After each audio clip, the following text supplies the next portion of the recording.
Good morning and welcome to Inside Jacksonville, a production of the UNF Department of Communication and CW17. I'm Jordan Farrell. And I'm Marina Lupinek. We're here each month with stories about life on the First Coast. One of the keys to knowing where we are is knowing where we've been, an understanding of our history.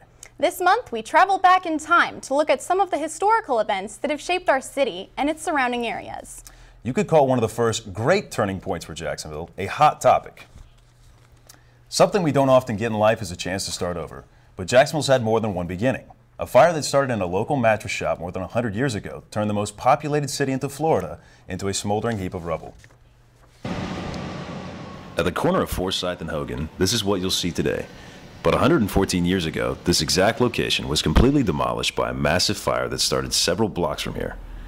The Great Fire of 1901 started at the Cleveland Fiber Factory on May 3rd. In just 8 hours, the fire burned almost 150 city blocks, destroying more than 2,000 buildings in its path.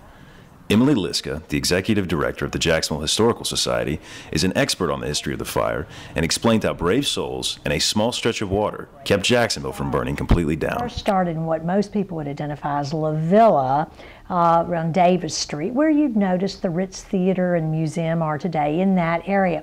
And the fire, fueled by the wind, made difficult to extinguish because of the sandy streets and lack of water. So the fire began its march there and began moving, just consuming everything in its path in this direction, direct eastward hit.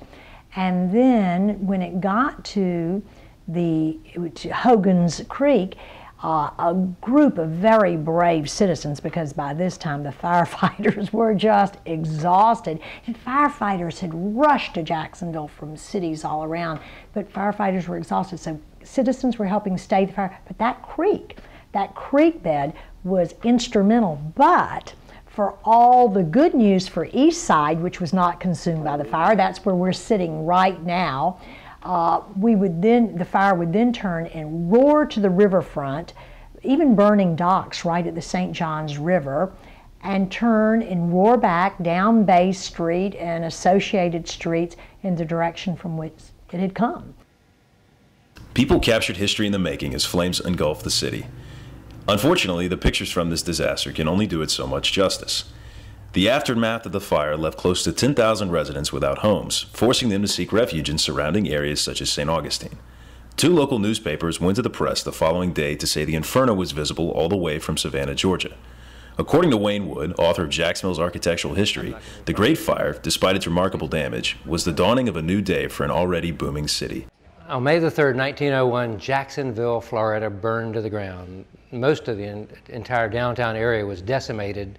A swath that was 2 miles wide and 1 mile long became the 3rd largest metropolitan fire in the history of the United States.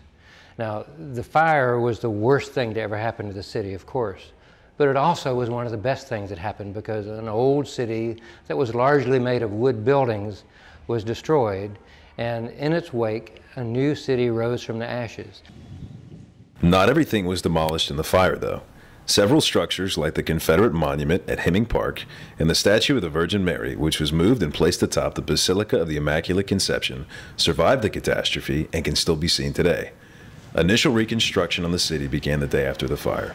Now, this is not terribly unusual. If you study other cities that have had great disasters, like the Great Fire of Chicago or the Great Fire and earthquake in San Francisco, similar things happen. People just come together, they love where they live, and they vow to rebuild it. And Jacksonville was lucky that it had the resources, it had creative leaders, and it had a great place to build a city, so that people gravitated toward the city after the fire, and it became the commerce center for the state of Florida for many decades after that. Jacksonville, in a matter of a decade, became known for its prairie school-style architecture, thanks to creative leaders like Henry John Clutho. While many of Clutho's designs have either been torn down or are no longer in use, some of his finest work is still standing today, paying homage to the post-fire rebirth of downtown Jacksonville. The Great Fire has even had a lasting effect on the infrastructure of surrounding boroughs, like Springfield and Riverside, which were untouched by the flames. The population has done nothing but increase since the Great Fire, and this can be seen through the new developments in the area. The history of Jacksonville is broken up into 2 parts, before the fire and after the fire. And so it is the most seminal historical event in our city. And so it's important to have that recorded and to pass on for generations yet to come, so they'll know the valor, the courage, the challenges that this city has faced, and how it's made a remarkable recovery. And so in the future, as we try to chart the course of what our city will be for generations yet to come, we can go back and see the heroes, so to speak, and also the great renaissance that happened in this city once. And maybe it's time to do another renaissance again. The grandest building of Jacksonville's reconstruction was the St. James Building. It was first a department store, now it's Jacksonville City Hall.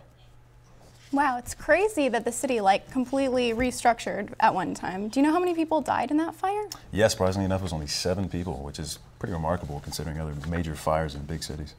Wow, that's really incredible. Yeah.